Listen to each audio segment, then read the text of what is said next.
If you're over 50, 60, or 70 and thinking about starting a YouTube channel, I say go for it. The first thing I had to learn was to get over myself. And I think it's probably the same for most people.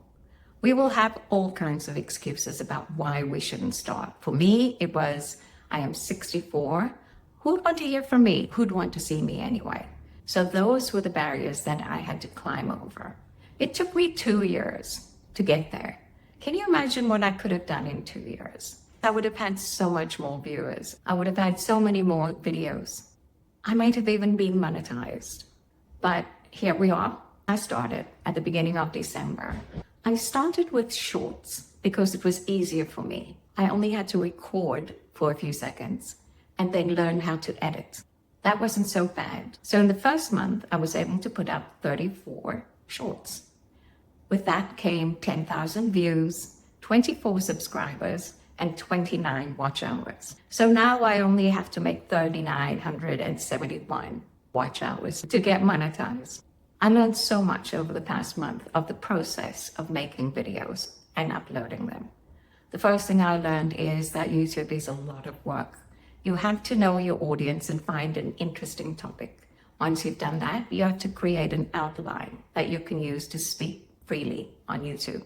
You could also use a script and use a teleprompter like many people do.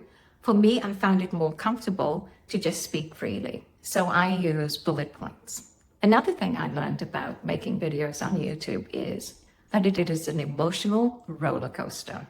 You will become an analytics junkie, and analytics will hurt your feelings. It hurt mine.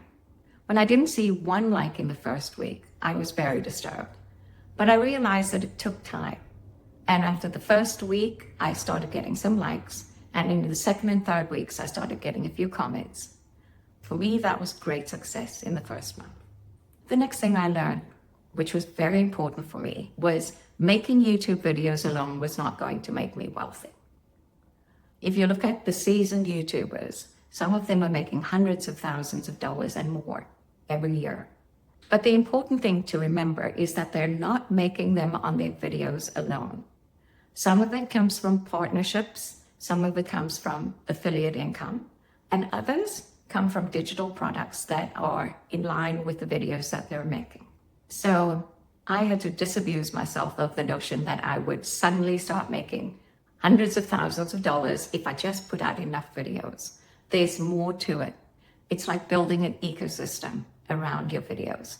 That is, if that's what you want. If you're doing YouTube for legacy reasons, then you don't have to consider ecosystem building, although I'm willing to bet that you'll be interested once you get started in the process. One of the most important things I learned was learning my keywords for my topics. Keywords are very important for your titles and descriptions so that the algorithm knows what you're talking about and to whom it should push your videos. It also matters that you take time to review your videos, edit out the rambling and repetitive information. We always have to keep in mind that our viewers' time is important to them.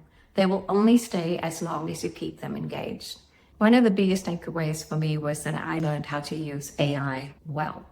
AI can be your best friend as you go forward, but it is important that you don't lean into it too much, that you don't take it word for word. Otherwise, your work may become what is being called AI slop. So learn how to use AI, but don't lose your voice in the process. If you've come this far, thank you for watching.